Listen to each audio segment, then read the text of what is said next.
Hi చిన్నా, బాగున్నావా? నేను మీ కుట్టిని. మన భూమి ఒక పెద్ద బంతి ఆకారంలో ఉంటుంది అని తెలుసా? భూమి రౌండ్గా ఉంటే మనం కింద ఎందుకు పడిపోము? భూమి కింద భాగంలో ఉన్నవాళ్ళు ఎలా పడిపోకుండా ఉంటారు? ఎందుకంటే మన దగ్గర ఒక మాయాజాలం ఉంది. దాని పేరే గురుత్వాకర్షణ శక్తి. అసలు గురుత్వాకర్షణ శక్తి అంటే ఏంటంటే, ద్రవ్యరాశి శక్తి కలిగిన వస్తువులు ఒకదానికొకటి ఆకర్షించుకునే శక్తి. ఇది విశ్వవ్యాప్తంగా విస్తరించి ఉన్న శక్తి.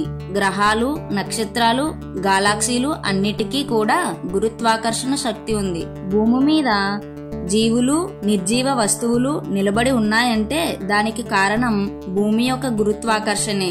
ఇది ఒక కనబడని శక్తి మనల్ని భూకేంద్రానికి లాగుతుంది. మన భూమి గంటకు దాదాపు 1600 కిలోమీటర్లు తిరుగుతుంది. అంటే మనం చాలా వేగంగా తిరుగుతున్నాం, కానీ మనకు అది తెలీదు. ఎందుకంటే గురుత్వాకర్షణ మనల్ని గట్టిగా పట్టుకుంటుంది. అందుకే మనం ఎక్కడున్నా పడిపోకుండా భూమి వైపు ఆకర్షించబడతాం.